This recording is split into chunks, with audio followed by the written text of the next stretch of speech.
But the trauma of going to the sound of people being tortured at late at night, entire night. দিনটা কত দীর্ঘ হতে পারে, একটা সেকেন্ডও যে কত লম্বা হয় সেটা আমরা প্রতি মুহূর্তে ফিল করেছি। 2016 সালে গুম হয়েছিলেন মীর আহমেদ বিন কাশেম। জামায়াত নেতা মীর কাশেমের ছেলে আহমেদ বিন কাশেম ব্যারিস্টার আরমান হিসেবেও পরিচিত। গত বছরের 5 আগস্ট ছাত্র জনতার অভ্যুত্থানে শেখ হাসিনার পতন হলে দীর্ঘ 8 বছর পর বাড়ি ফেরেন তিনি।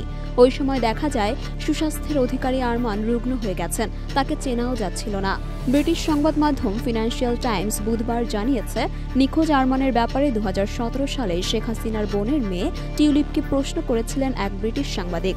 টিউলিপ যেহেতু ব্রিটেনের নাগরিক ও এমপি ছিলেন, তাই ওই সাংবাদিক মনে করেছিলেন হাসিনার কাছে একটি ফোন করলে আরমান হয়তো মুক্তি পেতে পারেন। তবে চ্যানেল 4-এর ওই সাংবাদিকের প্রশ্নে ক্ষিপ্ত হন টিউলিপ। তিনি পরবর্তীতে তার ক্ষমতা ও প্রশাসনকে দিয়ে আরমানের স্ত্রীকে হেনস্থা করান বলে অভিযোগ রয়েছে। ফিনান্সিয়াল টাইমসকে ব্যারিস্টার আরমান বলেছেন, চ্যানেল 4 প্রতিবেদনটি প্রচার করার কয়েক ঘন্টা আগে আইন শৃঙ্খলা বাহিনী আমার বাড়িতে যায়, আমার স্ত্রীকে চুপ থাকতে বলে। বাইরের দেশের কার কার সঙ্গে আমার স্ত্রীর যোগাযোগ আছে এ ব্যাপারে প্রশ্ন করে, তাকে এমনভাবে হেনস্থা করে যেন কোনো সন্ত্রাসীকে জিজ্ঞাসাবাদ করা হচ্ছে। তিনি আরও বলেন, আমার ব্যাপারে টিউলিপকে জিজ্ঞেস করার বিষয়টি কোনোভাবে যেন শেখ পরিবারকে আঘাত করেছিল, এ কারণে প্রশাসন থেকে এমন আচরণ করা হয়েছিল।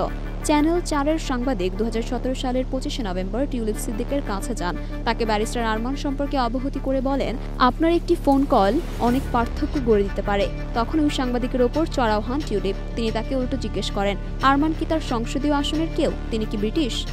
জবাবে সাংবাদিক বলেন, আরমান বাংলাদেশি, তার পরিবার আপনার কাছে একাধিকবার অনুরোধ করেছে কিছু করার জন্য। তখন টিউলিপ বলেন, আপনি কি জানেন আমি ব্রিটিশ এমপি এবং আমার জন্ম হয়েছে লন্ডনে? চ্যানেল 4-এর সাংবাদিক বলেন, কিন্তু বাংলাদেশ সরকারের সঙ্গে আপনার গভীর সম্পর্ক আছে।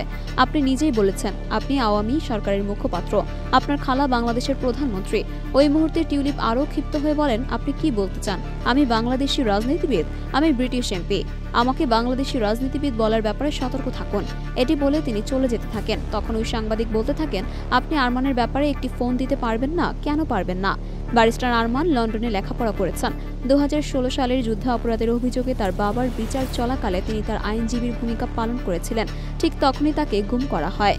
আরমানের ব্রিটিশ আইনজীবী মাইকেল পলক বলেছেন, চ্যানেল 4-কে যেন ব্যারিস্টার আরমানের স্ত্রী বলেন প্রতিবেদনটি প্রকাশ না করতে। সেজন্য তার বাড়িতে ওই দিন র্যাবের সদস্যরা গিয়েছিল। দেখুন, আপনি একজন ব্রিটিশ এমপিকে একটি বিষয়ে জিজ্ঞেস করেছেন, এরপর র্যাবের মতো বাহিনীর কাছে থেকে হুমকি পেয়েছেন, যেটি হত্যা ও গুমের সঙ্গে জড়িত।